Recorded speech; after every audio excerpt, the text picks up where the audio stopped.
It's the other big story this Tuesday morning. Former IPID head Robert McBride expected before Parliament's ad hoc committee that's probing allegations of infiltration within the criminal justice system.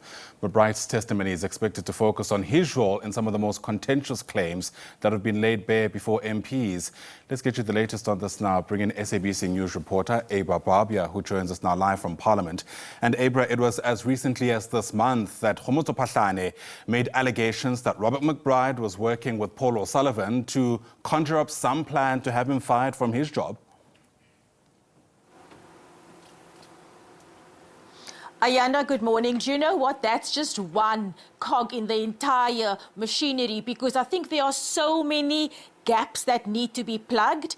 And for example, the former IPID head, Mr. McBride, he can go as far back as 15, 16 years ago, dating back to the issue with the rendition of the Zimbabwean nationals, because that in itself is also part of the puzzle. So there are many little pieces. I mean, you have to look at it like a mind map, for example. All the different incidents that have happened over the years and how they all link together and how they all come together. And from that, the committee obviously has to formulate its report. And I think today, Mr. McBride is in fact going to help the committee close a few gaps. Ayanda?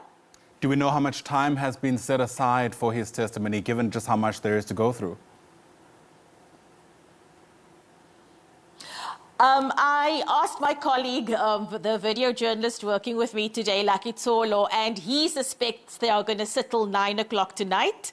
I won't be surprised if they do, but at the same time, I don't believe that Mr. McBride is long-winded. I think he's very straight to the point and he will cut to the chase. That's just my personal opinion. So I think based on that, we might not be sitting till 9 o'clock. If we are, then so be it. It'll just be another long day for us in Parliament today, Ayanda. Yeah, there was a, let's call it housekeeping meeting that was held earlier in the week. And I wonder, Abra, if you know if there was any discussions about what the next couple of weeks will look like, especially given the resistance, shall we call it, from Paul O'Sullivan about appearing before MPs. A whole lot of things were raised that makes me wonder if the committee is going to meet its deadline of the 20th of February. Interviews and interrogation of a range of witnesses, those who are still to appear, and then of course the public submissions as well, which still also need to be dealt with. Those should be finalized. I think the date that was mentioned, those should be finalized by the 6th of February, after which the committee will start compiling its report. But if you look at the Paul O'Sullivan angle, they've been battling to get him to appear before the committee. He cited a range of reasons. Yesterday, the committee said they have to start the process to summons him. Some committee members expressed concern that that process hadn't even begun yet.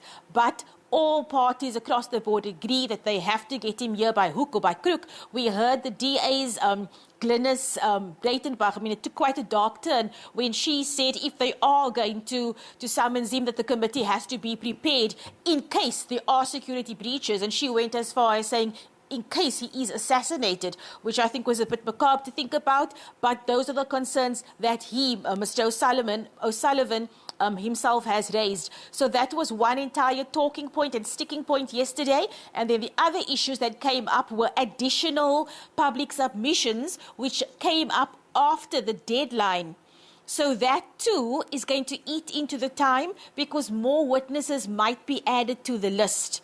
And then, of course, the committee is supposed to round up this part of the process by again speaking to Lieutenant General Nhlanhla Mkhwanazi, who is going to be coming back at the end before the committee can actually start compiling its report. So yes, I think we're in for quite a bit of a slog still. The committee did speak about possibly sitting on a weekend, which was part of the discussion at the very beginning of all of this. I don't recall us ever sitting on a weekend, but that did come up again yesterday during discussions. Ayanda?